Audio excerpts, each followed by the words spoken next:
It is such a pleasure to be joining you on this edition of the India Development Debate. I'm Supriya Shrinate, and straight on to a story that's worrying a lot of people, because the taxpayers' money is being used to keep Air India afloat is no news, but the government has done the unthinkable to bail out the failed carrier this time around.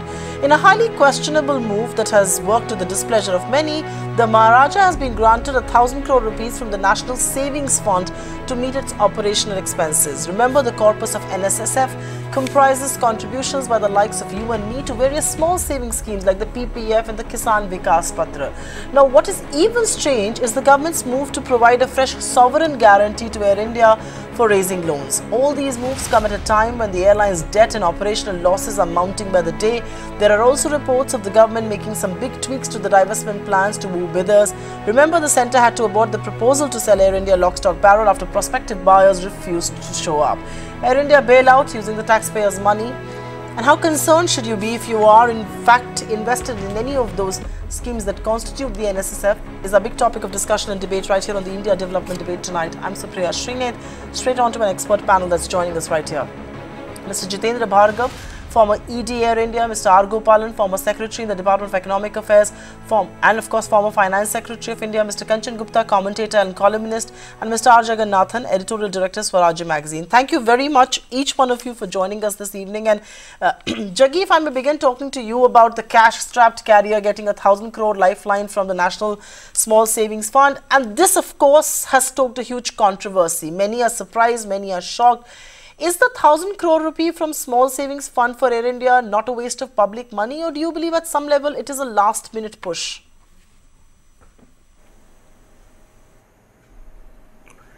I think it's the accounting mechanics that's probably driven. For all practical purposes, the government could have extended the loan directly from its budget and it would have reflected directly in its own fiscal deficit. But in the case of the National Small Savings Fund, which is where the short-term loan is coming from, I think the reflection in the fiscal deficit happens after a lag, because of the fact that some of it, it's only the interest differential between the amount lent and the amount actually spent on it that gets reflected in the national accounts. It's not shown as a formal part of the fiscal deficit, I think. I think the economics experts will probably clarify that. I think there is no other reason to dip into the National Small Savings Funds to give you a Air India short-term loan. The government could have done it anyway, or it could have even asked the banks to lend it the money with some sovereign guarantees, even the NSSF as a sovereign guarantee. So this is only, I think, kind of a delaying tactic on how it reflects in the fiscal deficit. I think that's all it seems so. Okay. I think Mr. R. Gopalan is best placed to answer that question. Mr. Gopalan, very surprisingly, this money was not taken from the Consolidated Fund of India. It was in fact routed through the NSSF. And it seems the decision to use this money to bail out the cash-strapped carrier, at least for now, is guided by the government's eye on adhering to the 3.3% fiscal deficit, which is looking increasingly tough going forward. Do you believe it is largely that?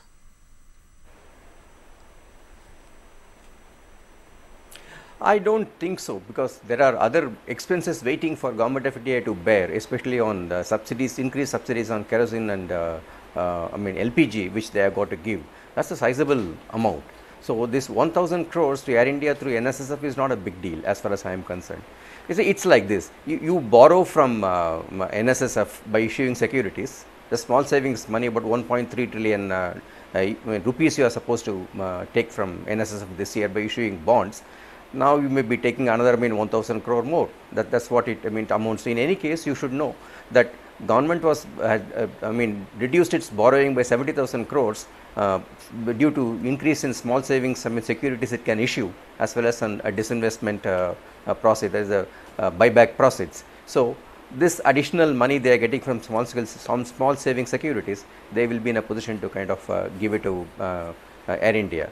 Well, on the accounting treatment, yes. There is a possibility that may not get reflected in the budgetary numbers. There's a possibility, but 1,000 crores in the Government of India budget does not matter that much at all. Okay. Okay, just hold that thought now, and before I go to Mr. Kanchan Gupta, who's raised many issues about this, and I will come to you in just a bit. I want to get a quick question from Mr. Jiten Bhargav. From a Government of India budget, 1,000 crore is nothing. But is 1,000 crore anything even for Air India? Will this announcement and will this titbit package kind of rescue the airline? It isn't as if Air India can resurrect itself with this money. It is it isn't as if it's going to fund a comprehensive revival plan, which really is the need of the hour, including a sale of assets, and that's another debate altogether. But what is this 1,000 crore rupee really going to do for Air India in that sense? You see, if you look up the entire Air India history, there have been only ad hoc decisions taken by the government from time to time to keep the airline going. After the disinvestment failed to materialize, the government had to take some measures to put in money in Air India, because they have to pay the employees, they have to pay the vendors, they have to pay the aircraft, etc., and they were going to be defaulting, which would have put a very negative kind of a thing on Air India. The reality is, Government of India is not grappling with the reality of what Air India is all about.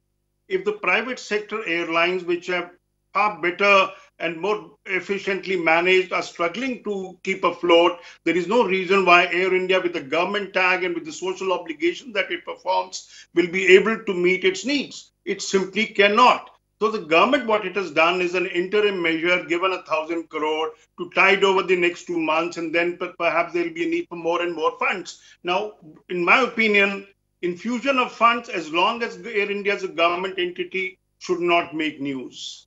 It will continue to be, infusion will be demanded by Air India. Government will have to do it unless Government of India can muster courage and say, we need to take a decision that absolves itself from any future obligations on productivity measures, efficiency measures, load factors, revenue generation, etc. Okay. You cannot Air India with government ownership to match that of private sector, and we know what private sector airlines are going through currently. Okay.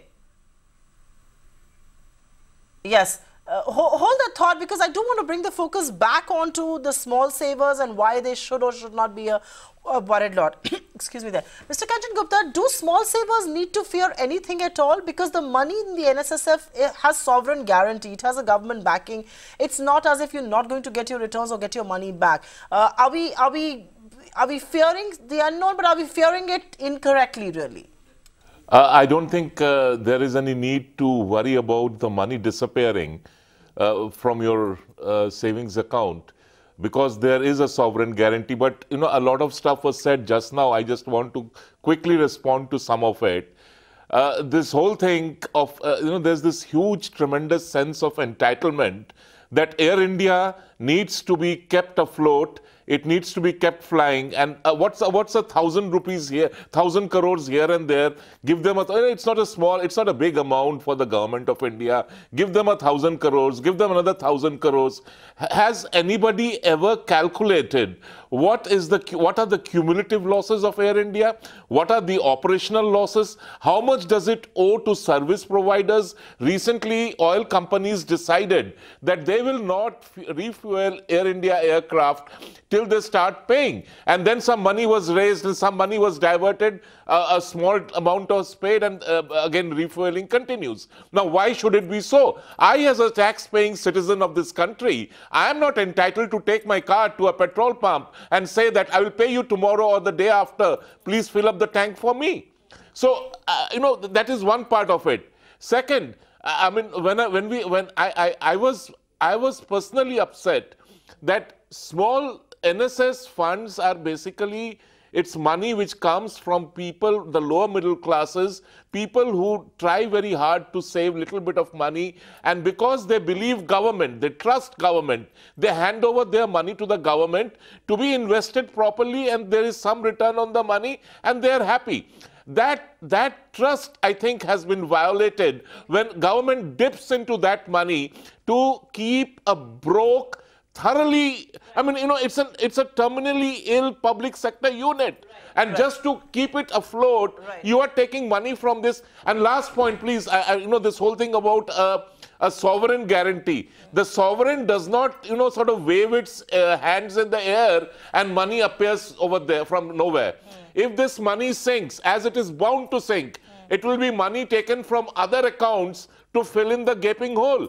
And that money is mine. That money is yours. Okay. Why should I hand over my tax money to keep a broke airline afloat? Okay, that's a fair point indeed, that it has sovereign backing, but it's not as if the sovereign is going to dip into any other pocket and get this money back. I mean, it is going to be taxpayers' money which will eventually come into this. But, you know, Jaggi, I want to come to you, and while, you know, just for the benefit of our viewers, you don't have anything to worry, your funds are safe, you will get the returns that the government has ensured.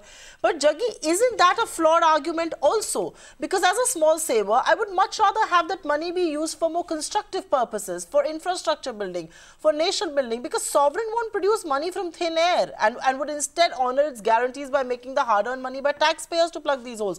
So the reality is that even as a small, you know, saver, I would much rather have that money be used more constructively instead of keeping an airline that has no business being in air afloat. Well, I agree with you, Supriya, in principle, but I doubt if the small saver, or for that matter the bank depositor, is thinking too much about where his money is getting invested.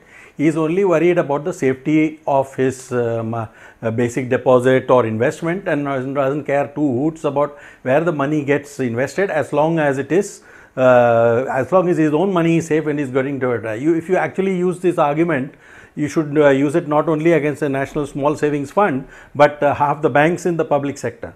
Where do you think my banks are going? I mean, my deposits are going to fund all kinds of crooks who are actually turning the money into bad loans, which is now going to a bankruptcy court, and the banks are going to take a haircut, and again the taxpayer is going to pay for the haircut. So we are actually talking about the same thing, whether it's the National Small Savings Fund or whether it's bank deposits in the public sector. So I think conceptually there is no difference between the two. I don't think the average depositor or investor cares too much about how the money is used, as long as his money is safe. So that, unfortunately, is the lack of public consciousness which is making governments take these silly decisions where somebody is paying for it, which means you are taxpayers largely, or maybe somebody else, and we are pretending that the money is coming out of thin air. Okay. We are all ultimately paying for it. Fair point. Okay, but you know, Jitin Bhargav, I have a frank question to ask of you. Let's not debate where the money is coming from and where it's going. You know, the government is going to give you back money. Mr. Kanchan Gupta and Jaggi disagree on the banks versus NSS, but where is the accountability in all of this? First, a 980 crore lifeline is given, then there are sale of real estate assets, now 1,000 crore from NSS. I mean, are we again tackling Air India with this complete socialist mindset of the 70s? And there is zero accountability on the ground. So I think a lot of us would want to ask the question today, where is the accountability for the money that's coming in? See, let me be the Air India spokesperson for a moment. The reality is, you've got to get into the history as to why has this huge debt been created and why Air India is struggling for survival.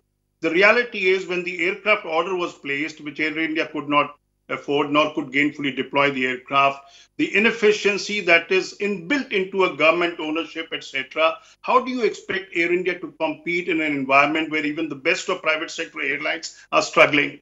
Now, when you do not have enough revenue generated and your costs are higher than what the private airlines have, you naturally will need keep funding. It is for the government to take a call, and they must take a call as early as possible, that you cannot have the airline under government ownership for very long, because as long as this government is owning, it will have that kind of a responsibility to keep infusing funds as and when they are required.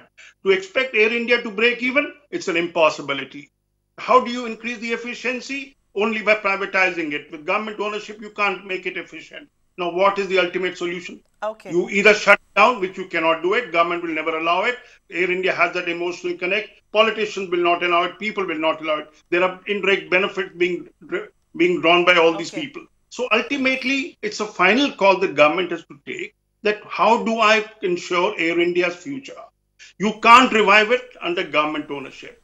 The kind of benefit, the operational profit that Air India made in 2 years was largely because the ATF prices were low. India is a market which is going 20% plus. So you were getting the benefit of high load factors and low cost. But the moment the fuel prices shot up, you will again see very staggering losses being declared by Air India. And to keep the airline afloat, what is the alternative? government must keep funding Air India. That's where I said it should cease to make a news. Okay. Infusion shouldn't make news because it's a reality that government of India will keep infusing funds, or Air India will keep demanding funds to stay afloat. Okay. That's the reality. Okay. Mr. Bhargav, let me come in there. Okay, Mr. Bhargav, let me come in there. And I think it's become such an emotional issue and such a controversy because of the nature and because of the way the savings of middle class is being handled right now. And Mr. Gopalan, because you've got prior experience with this, the reality is that people are worried. I mean, first the government asked LIC to buy out IDBI Bank.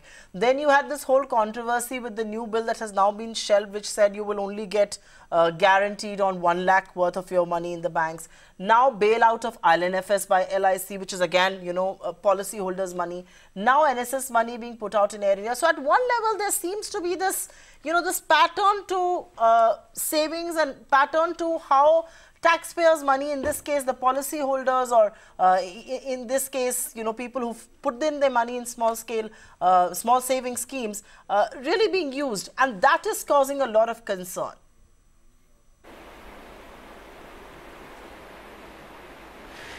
Well, I must tell you that, I mean, you said the correct thing, but you did not indicate what you had in mind.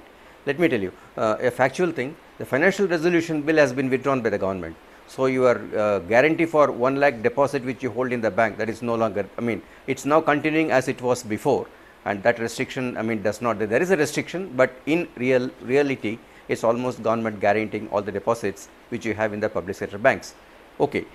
The decisions which you talked of in the financial sector, for instance, LIC buying IDBI Bank and the impact of it on the policyholders' funds, that's a very grave concern. I have also voiced that out in other fora. Now we are now asking LIC to get into other issues like ILFs and those kind of things. Now, the policyholders' funds, in my view, you have to look at how you are able to get them the bonus regularly as they get as in the past, and how safe the funds are. So I hope that there some amount of calculations would have been done in this. LIC has a huge, I mean, assets under management close to about 28 lakh crores, and therefore I hope that they would have done some calculation to see how their funds are going to be, I mean, saved. On the small savings issue, I think this is just a budgetary issue. The small savings money is borrowed by the government by issuing bonds. This year, as I mentioned to you, 1.3 lakh crores was supposed to be taken from the small.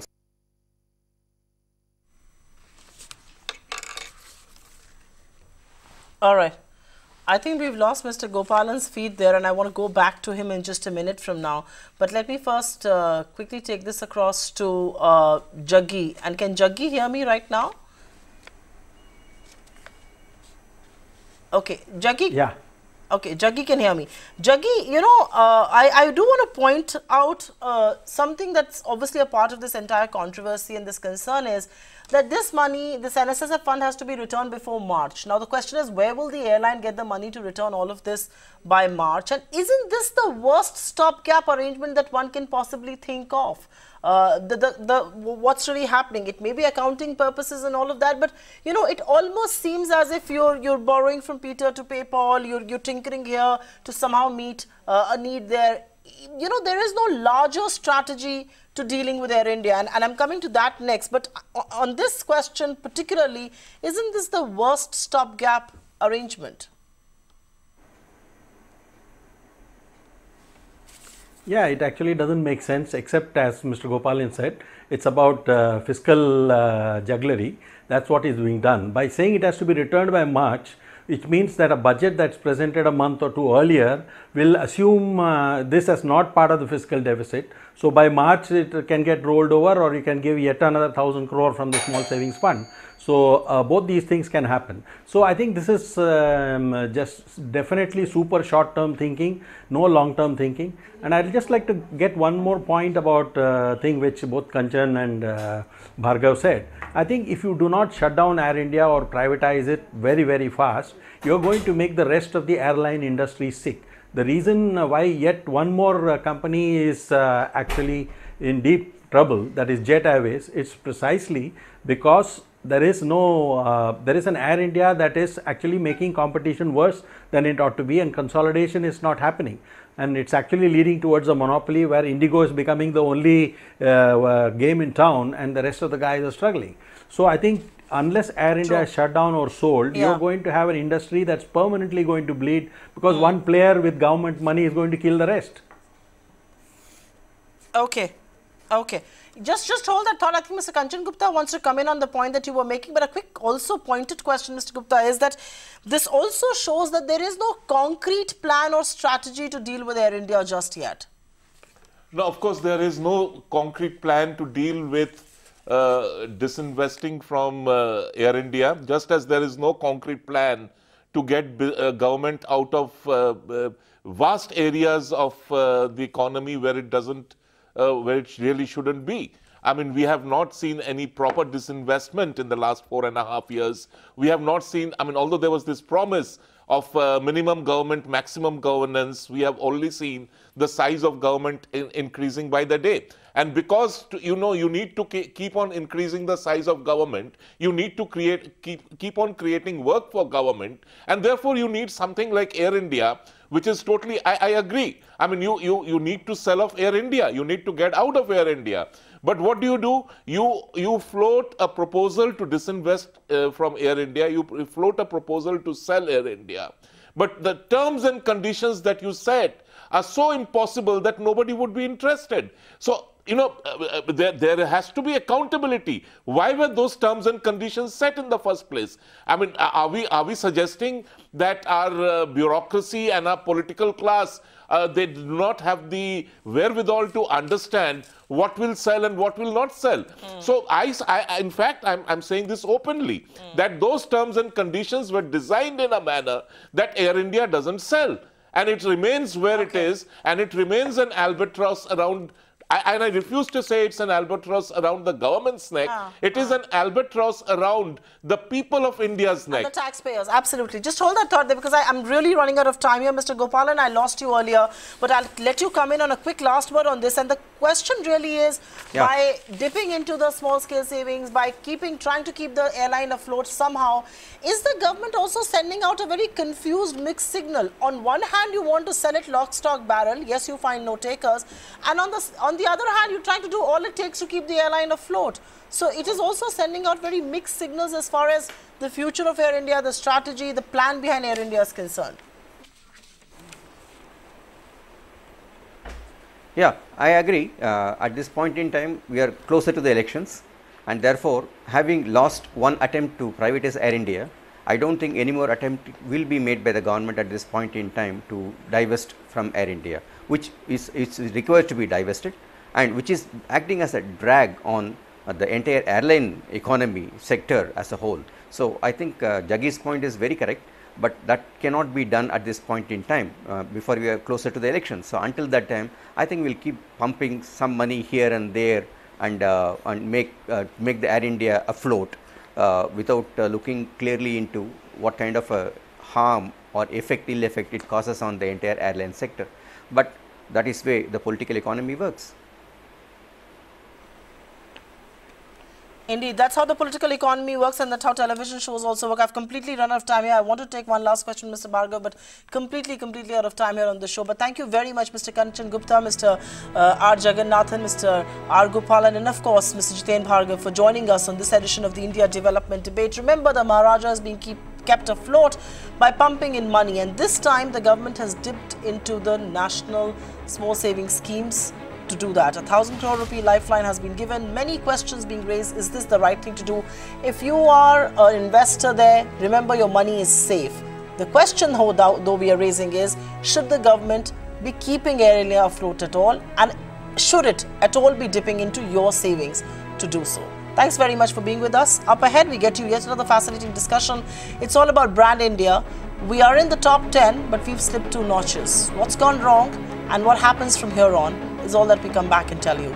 Brand India is up next in focus.